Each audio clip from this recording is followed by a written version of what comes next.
son muchas cosas las que han pasado entonces con las decisiones del Consejo Nacional Electoral, de la definición de lo que está pasando precisamente con el pacto histórico. Ya vamos a ir hablando un poco de estas decisiones. Saludo hasta ahora a primero Eduardo Hernández, que me acompaña precisamente aquí para estar claros. Eduardo, bienvenido. Hola Pablo, ¿qué tal? ¿Cómo amanecieron? Gracias por estar con nosotros. Y también a Juan Carlos Flores, analista político, lo hemos tenido en varios espacios. Doctor Juan Carlos, bienvenido.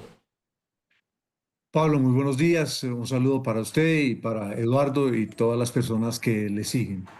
Una primera mirada de estas decisiones del CNE que le termina abriendo el camino precisamente a Daniel Quintero, exalcalde de Medellín, para participar en esta, la denominada consulta por la vida. ¿Qué, digamos, opinión le merece esto? Cuéntenos un poco de la actualidad que usted ve del pacto histórico. Pablo y Eduardo, aquí hay una cosa muy extraña porque el jugador fundamental, que es el senador Cepeda, lo saca del juego el Consejo Nacional Electoral. Y los jugadores que son marginales, porque no tienen votos, pero ni de lejos para competir contra Cepeda, porque esta no es la consulta de hace ya más de 4 años, cuando recordemos, había real disputa, por ejemplo, pensemos a las presidenciales, por quién iba a ser el vicepresidente o la vicepresidenta de Petro y la entonces política caucana, que luego se convirtió en vicepresidenta, se convierte en una sorpresa, saca una cantidad muy grande de votos, si mal no recuerdo, cerca de 900.000 Un votos. millón, casi un millón, sí. Gracias por la precisión. Este no es el caso. Aquí se trata de unos jugadores que, como siempre en Colombia, se lanzan en esta campaña porque quieren lanzarse en otra en las siguientes campañas. Probablemente Quintero esté pensando o regresar a la alcaldía de Medellín o lanzarse a la gobernación de Antioquia. Algunos se lanzan para disputarse un lugar en la campaña que pues va a tener el gobierno de Petro, que es la campaña de Cepeda. Entonces, todos estos jueguitos a veces nos desvían y confunden frente a lo esencial, y es que hoy el petrismo tiene un candidato con un respaldo del gobierno, con un respaldo en los que van a hacer la campaña al Congreso, mientras que los otros jugadores son marginales, y lo digo no como seres humanos, sino porque no tienen ese músculo, no tienen la burocracia nacional, no tienen los recursos del Estado y no tienen a las decenas de candidatos al Senado y a la Cámara del Pacto Histórico que van a trabajar. No está Cepeda ya en la consulta, pero van a trabajar para que él pase de la primera a la segunda vuelta. Sí. Y mire, Eduardo, que el doctor Juan Carlos Flores termina tocando un tema que a mí me parece muy particular, y es que ninguno de los candidatos que están fuertes en las encuestas, me refiero a Abelardo de la Espriella, también precisamente a Sergio Fajardo y este último que es Iván Cepeda, van a las consultas. Entonces uno se pregunta qué tan fuertes son estas consultas o qué tanta relevancia tienen, Eduardo. Pues imagínese usted un torneo de fútbol, entonces ya los que están más avanzados pasan de una vez a las semifinales y los otros pues se quedan aquí compitiendo, ¿no? en la primera vuelta. Pero entonces, aquí digamos, antes de hacer un análisis político de lo que puede venir, comparto muchas de las apreciaciones de Juan Carlos, aquí valdría la pena hacer un comentario alrededor de lo que está pasando con el Consejo Nacional Electoral. Que hubiera pensado uno, tendría más argumentos para haber avalado la posibilidad de la participación de Iván Cepeda en la consulta que la de Daniel Quintero. La verdad es una noticia absolutamente desconcertante, entre otras cosas, porque le compra esa teoría de que él había renunciado a la consulta, pero es que hay que recordar que esa renuncia fue absolutamente extemporánea, en medio de un enredo jurídico que hubo en ese momento para las consultas de octubre, pues bastante complejo. Pero evidentemente el hecho de que lo hayan resucitado es que ya acuérdense que a Daniel Quintero le habían negado hasta la posibilidad en la registraduría de inscribirse, y de un momento a otro aparece la ficha que necesitaba Roy Barreras para ir a la consulta. ¿Y por qué se lo pongo en esos términos? Porque muy probablemente Camilo Romero iba a decidir que no iba. Juan Fernando Cristo confirma esta mañana que no va. Que no va. Y obviamente Roy Barreras no hubiera podido participar solo. Entonces aparece la llave, aparece el comodín, Daniel Quintero, que es la persona que le vuelve a dar vida a esa consulta. Y entonces acá lo que estamos viendo es una vía distinta, otra autopista, por la cual se podría ir el petrismo si los ven como la posibilidad de tener esa participación y esa representación del progresismo en las consultas del próximo mes de marzo. Así que por lo menos un comentario alrededor de eso, mi querido Pablo. Ahora, si usted me pregunta, tiene mucho más sentido lo que anuncia Juan Fernando Cristo que lo que anuncia Daniel Quintero aquí en Noticias Caracol también. Los dos hablaron esta mañana.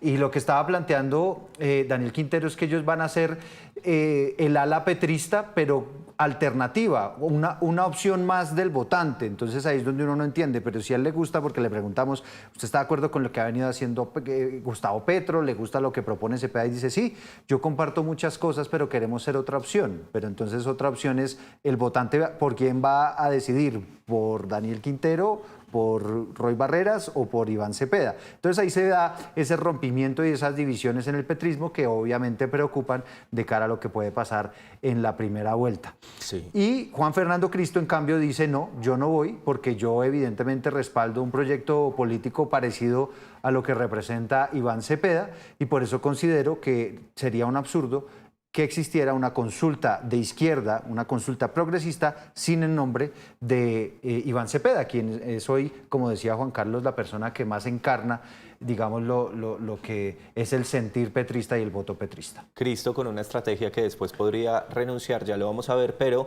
fíjese, Eduardo, que en lo que usted me comenta, el CNE termina reviviendo a Quintero y Quintero termina reviviendo esta consulta. Juan Carlos Flores, ¿por qué Quintero y no Cepeda? Es como también la pregunta. Pablo, es que el Consejo Nacional Electoral, eso es una chichería de muy mala calidad. Ese es un sitio para todo tipo de trapisondas de la casta política. Eso es una entidad perversa que la mantiene justamente la casta política porque le permite organizar muchos de sus torcidos, pasar esos papeles absolutamente enredados que entregan los políticos en campaña, donde no rinden cuentas.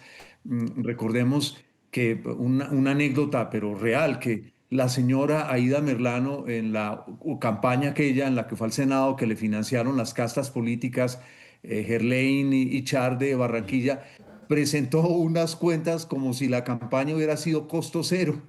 No aparecían gastos, una desvergüenza. Y el Consejo Nacional Electoral se entera de eso después de que ella se va para Venezuela o se va por enterado. Y la fiscalía actúa contra la señora y vienen todas estas denuncias. Entonces, aquí hay otro elemento. Este señor Quintero es un señor que desde su origen en la vida política todo el tiempo produce escándalos y triquiñuelas. Recordarán ustedes que él inicialmente se presentó como un radical, luego se trabajó con la Casa Gaviria, en fin, etcétera, etcétera. Estos son este tipo de políticos comodines que siempre se ajustan al momento. Esos son los políticos que en público lanzan discursos, por ejemplo, contra Estados Unidos en algún momento y luego no tienen ningún problema en ir a la embajada de los Estados Unidos y decir que no, que eso los malinterpretaron, que ellos no son izquierdistas, en fin. Entonces, yo creo que hay unos políticos como que uno pudiera definir como chisgarabices y hay otros políticos que son los que tienen el poder real. Y el poder real en ese lado, es decir, hoy en Colombia no hay un solo voto de lo que antes llamaban izquierda que no se sume a lo que Petro diga. Ese es el poder real. Todos los otros, los Royes, los Quinteros, en fin, etcétera, etcétera, están como desesperados a ver de esa piñata gigantesca qué es lo que les va a quedar a ellos. Recuerden ustedes que Quintero se ha autopresentado como ministro, ¿se acuerda cuando él mismo puso a rodar la bola de que ya Petro lo iba a nombrar de ministro? Entonces, es muy importante esto a lo que podemos contribuir con usted y obviamente con Eduardo, y es a tratar de distinguir el ruido de los acontecimientos reales, ¿cierto? La paja del trigo. Juan, ¿de dónde sacó esa palabra chisgarabices? Es del castellano bogotano. Yo no Ok. sé si sea del castellano de la Real Academia, pero es del castellano bogotano. Y a mí me gusta mucho porque ella es divertida, ¿cierto? No Sí. necesariamente está llena de acidez. Pero es que yo veo a todos estos chisgarabices saltando cuando todos sabemos que el juego ya está mínimo 3 y de pronto a la hora del té 2 personas y que solo hay un cupo que está en disputa, que es lo que es. Por eso todos están tan desesperados y tratan de alinearse, porque es muy difícil ya sacar al candidato de Petro, el senador Cepeda, de su paso a la segunda vuelta. De manera que aquí unos quieren estar en esa piñata y los otros están tratando de ver quién es el dueño de la otra piñata, el otro cupo que Pero queda para la... aquí le complemento, Juan Carlos, y lo que llama la atención es que Señor. hay algunos que están queriendo meterse a esa piñata Cepeda compitiendo contra él. Porque es que aquí es importante, Pablo. Roy Barreras, por Claro, ejemplo. porque es que aquí es importante. Ahora yo le pregunto y me pregunto también si es verdaderamente la izquierda y el petrismo ven Roy Barreras como el representante de la izquierda. Roy Barreras, ¿no? Lo pregunto y lo dejo ahí. Pero más allá de eso, es esa estrategia que quizás la que no he logrado yo comprender. Si es verdad que quieren irse aliados y respaldar al candidato del petrismo, pues yo no entiendo cómo es que ellos deciden ir a competir contra él. Y aquí es importante, Pablo, aclarar que si usted decide, y eso se va a decidir hoy, porque hoy a las 6 de la tarde se vence el plazo para inscribir todas esas consultas, si usted decide finalmente ir a una consulta, legalmente está obligado a ir como candidato a la primera vuelta, no se puede bajar. Entonces sí o sí va a terminar compitiendo con el candidato que dice apoyar. Entonces ahí es donde usted como que no entiende bien cómo es esa... Pero tengo una pregunta para los dos. Sin embargo, yo quiero que revisemos las declaraciones de Quintero, de Daniel Quintero, exalcalde de Medellín. Incluso podemos ligarla de Cristo. Quintero diciendo que sí va a esta consulta y Cristo bajándose de la consulta. Veámoslas. La pregunta del millón es si me voy a mantener o si me voy a retirar. Y la respuesta tiene que ser muy clara. Yo voy a estar en la consulta del Frente por la Vida por coherencia, pero además porque es que yo precisamente renuncié a la consulta de octubre a pesar de ir primero. Claro. Y renuncio para poder estar en esta consulta que es la importante. Y tras una reflexión responsable, considero que esta consulta no es la que se había planteado inicialmente. Es una consulta incompleta, como lo dije anteriormente, y por lo tanto no consideramos conveniente participar en la consulta del 8 de marzo. La pregunta que tengo para los dos es, ¿qué pasa en el otro frente? Es decir, todo este ruido, todo esto que está pasando en el pacto histórico y como lo planteaba Eduardo, que uno no entiende si de verdad quieren apoyar al candidato Iván Cepeda, porque toman estas estrategias, ¿qué puede estar o no beneficiando? Esa es mi pregunta para, digamos, las otras consultas, a una Paloma Valencia, a otros candidatos que están en la contienda. ¿Qué opinan ustedes? Eduardo, arranquemos con usted. Pues mire, a mí me parece que le beneficia porque van a aprovechar todo ese entusiasmo electoral. Yo siento que Colombia, particularmente en esta oportunidad, está muy pendiente de lo que está pasando con las elecciones presidenciales. Hay un entusiasmo del ciudadano en saber qué va a pasar, quién va a ser el presidente, cuáles son las opciones. Y creo que esa primera aproximación que van a tener en la consulta de marzo, ya viendo en el tarjetón unas personas que efectivamente quieren ser presidentes y demás, pues eso genera un entusiasmo y me atrevería a decir, no sé, Juan Carlos, si comparte esta apreciación conmigo, que es bastante probable que esas consultas, no solamente la de la centroderecha, la de la gran consulta, sino también inclusive la de Claudia López, pueden tener una muy buena votación. Y va a ser interesante, efectivamente, ya lo que va a ser una medición política, Pablo, de cuáles son esas fuerzas que empiezan a acomodarse también en esta primera contienda que se dará en marzo, obviamente con las fuerzas políticas que van a participar para el Congreso. Entonces sí va a ser una primera foto muy importante, pero sí siento que ha ganado mucho más, porque además llevan un proceso más largo. Esta gran consulta ha sido más publicitada, ellos han sido más nombrados, la gente quizá conoce más quiénes son los nombres que aparecen allí y por esa razón creo que va a ser, digamos, para ellos beneficioso por lo menos el hecho que no esté Cepeda, el hecho que no esté, como usted lo decía, Pablo, los que encabezan las encuestas, que no estén allí, le va a beneficiar efectivamente a esa gran consulta que comparto esta apreciación con Pedro Vivero, lo decía en las últimas horas, pueden convertirse en ese cuarto carril, en esa cuarta autopista, cuarta opción grande con opciones verdaderas de llegar a una segunda vuelta. ¿Y Juan cómo lo ve? Bien, me ha informado una de esas voces que lo iluminan a uno que la palabra chisguarabí sí está en el diccionario de la Real Academia. Perfecto. Entonces, ese ser un bogotanismo que escaló, como se dice ahora, hasta las alturas de la Real Academia allá en Madrid. Me encanta. Pero Y la voy a volviendo aplicar. sobre ¿Cómo este van los circo, chisgarabices de la consulta de Paloma Valencia? bien, ojo porque corro el riesgo de que una cantidad de personas a las que aprecio no me vuelvan a saludar en la vida y Perfecto. la política no merece eso, ¿cierto? Que uno destruya amistades, en fin, etcétera, etcétera. Pero volvamos a lo que ya Eduardo planteaba. Entonces, aquí hay una mezcla de circo, se despiden, es decir, ahora mirando lo de Quintero, me dio la impresión, ¿se acuerda? El circo pobre, ¿cierto? Que anuncia meses y meses que se despide porque no lograron contratar el camioncito para irse al siguiente lugar.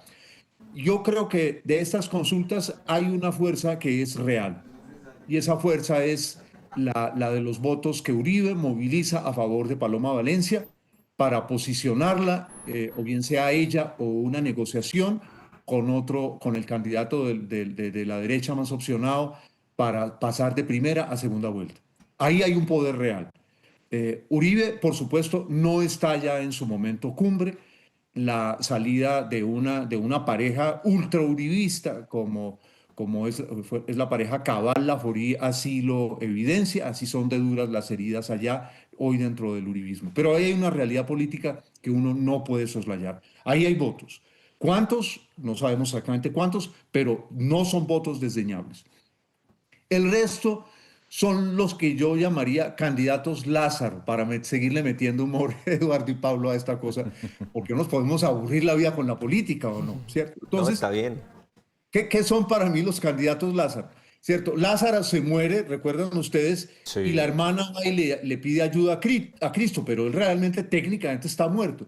Y nuestro Señor Jesucristo lo Lo resucita. revive, Entonces, sí. sí, lo revive. Entonces, todos estos candidatos esperan resucitar en las siguientes elecciones, para la alcaldía de Bogotá, para la gobernación de no sé dónde, para, no sé, esperan ser ministros, esperan que los nombren directores de alguna de estos organismos descentralizados, embajador en algún país, por lo menos en Nicaragua, para reemplazar a ese prófugo de la justicia que si llegara a Colombia tendría que cantar todo lo que sabe del Partido Verde y de sus relaciones con el petrismo y de lo que realmente pasó en el robo a la Unidad Nacional del Riesgo. Entonces, esos candidatos, Lázaro, no tienen hoy el más mínimo de los chances. Ustedes pasaban ahora una imagen de Roy Barreras hablando como frente a unos carros. Yo decía, ¿pero qué hace hablando desde un balcón frente a unos carros? Pero resulta que hay como 4 gatos abajo. Ese es el peso hoy real de este señor. Miren esa vaina. No hay nadie allí. Entonces, ¿él qué quiere? Yo creo que él desea jugar el rol de Benedetti en la campaña pasada, ser el que lleve a la casta política a la segunda vuelta de Cepeda. Y seguramente eso sí ha sido conversado por todo lo alto. Y ahora quieren darle una dimensión de estadista. Bueno, es decir, si él aspira a que le den una dimensión de estadista, los trucos publicitarios está en su derecho, pero el país no lo cree así. Entonces, yo vería que sí hay un elemento en esta consulta muy importante que son los votos que el uribismo pone sobre la mesa para decir, o mi candidata, o si usted quiere mi respaldo, eso cuesta tanto en su Sí. programa, en esto, en lo otro y en lo demás allá. El lío es que Uribe siempre se equivoca en el candidato que escoge y ese candidato después lo traiciona. Pero eso es otra historia. Siguiente capítulo. Esa es otra historia. Miren, Oiga, pero mire, volviendo al símil, a ver si le entiendo bien, si le entiendo bien a Juan Carlos, volviendo al símil del Mundial, Señor.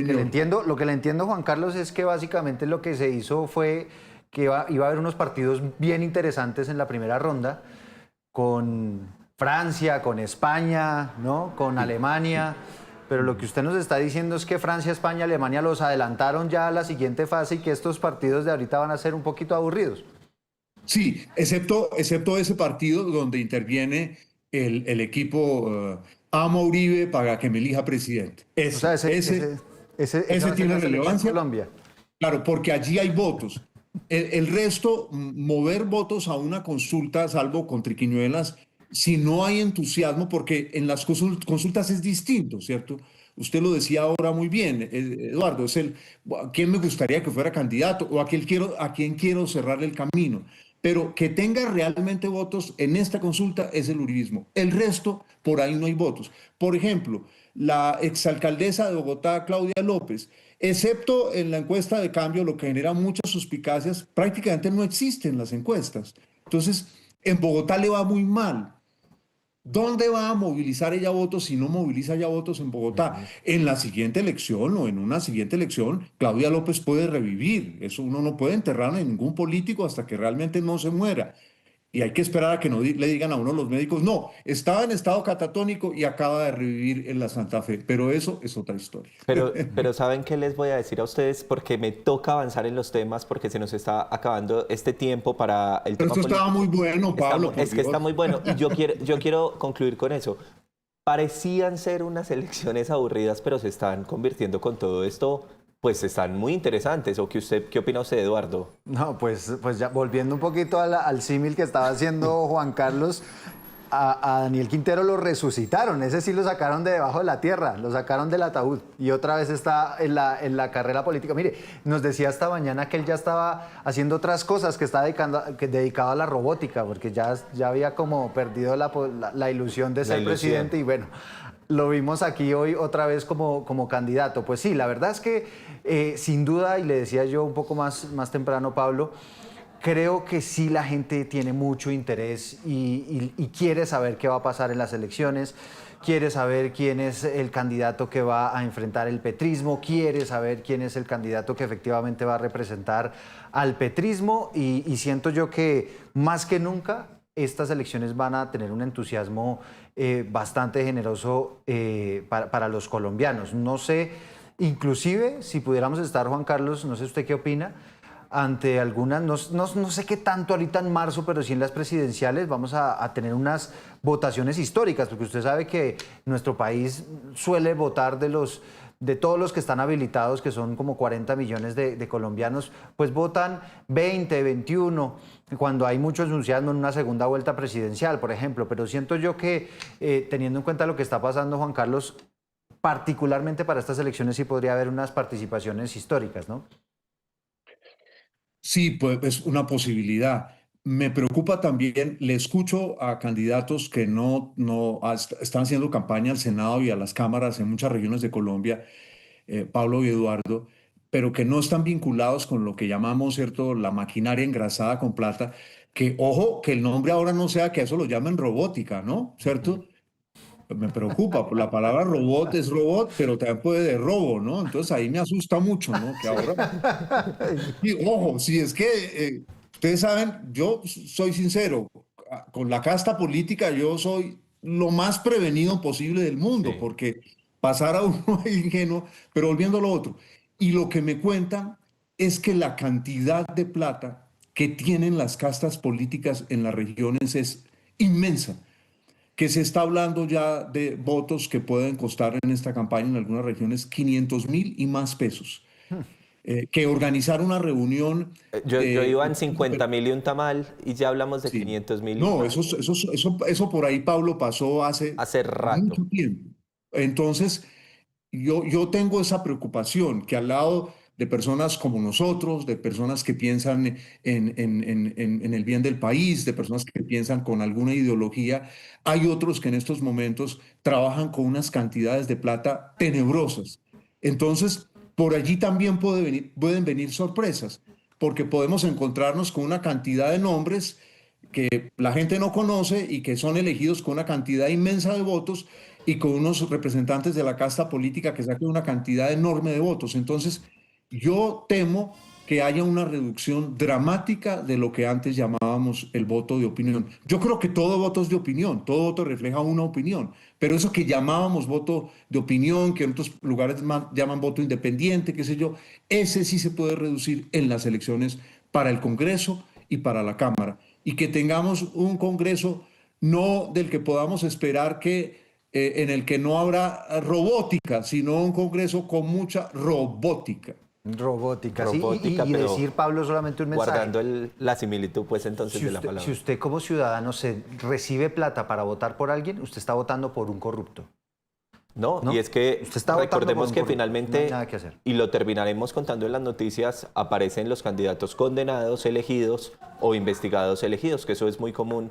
Recuerdo, por ejemplo, en el departamento de Caldas, un senador de la República que hoy ya no nos acompaña, Mario Castaño, que falleció, pero que fue elegido después de que ya había sido condenado. Pero vamos a hablar rápidamente del tema de seguridad. Me quedó un tema por fuera, habíamos hablado de Claudia López, lo mencionamos, no. Claudia López con el no de Fajardo simplemente en una palabra, Juan. Pues ahí no hay nada, esa es una pseudoconsulta, porque es ella contra un fantasma. Contra Leonardo Huerta, que me parece a mí que pues ella lo está dando como a conocer en medio de esta consulta, no era muy conocido este candidato pereirano. Muy bien, ahí queda Y entonces... le digo yo rápidamente Sí, también, Claudia sí. López forzó todo para ir a una consulta porque quería hacerse al lado de Sergio Fajardo pensando en que eso le pudiera ayudar a arrastrar Arrastrar. votos. Sergio Fajardo se le bajó y quedó encartada. Con Leonardo Huerta, ahí quedó. Muy bien, seguridad para los candidatos. Lo ocurrido ayer con el senador Jairo Castellanos muy grave. Esta misma vía, Eduardo Juan Carlos, allí en Fortul, en el departamento de Arauca, es la misma vía donde habían atentado en algún momento con Temístocles Ortega, que fue gobernador del Cauca, que también fue senador. Es una situación muy difícil, la presencia del ELN, este senador ni siquiera ha podido hablar en los medios de comunicación, está súper conmovido y dice que pide garantías para la seguridad. Pero miren estas armas, por ejemplo, que utilizaron el ELN en medio de este ataque, Juan.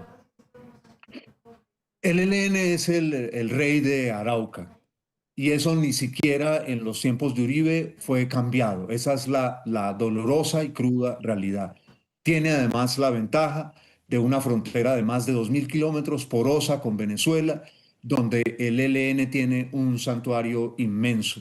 De manera que el gobierno debe redoblar los esfuerzos para proteger a quienes intervienen en esta campaña, pero fundamentalmente para recordar que hay extensas zonas de Colombia donde ciudadanos como nosotros, hombres, mujeres, niños, jóvenes, ancianos, están sometidos al terror de las armas y que eso sigue vigente en Colombia y que en los últimos años hemos tenido nuevamente un deterioro de la inseguridad masivo en algunas áreas del país. Pensemos que ya hay zonas de Colombia como el laboratorio que aparentemente habrían bombardeado con drones cerca a Tumaco, en las que podría incluso estar interviniendo otro país. Entonces, el lío, el estado de la seguridad es catastrófico. Y en Bogotá debemos ser muy conscientes de eso porque uno en Bogotá, aunque aquí mataron a Miguel Uribe, tiende a pensar que en el resto del país las cosas no están tan graves. Están muy graves en términos de inseguridad. Edu. Pues mire, si decía Juan Carlos que el tema de la corrupción, la compra de votos y los millones que se están moviendo en las regiones y en muchos lugares puede de alguna manera deformar ese voto de opinión del colombiano, pues este tema de la inseguridad sí que peor.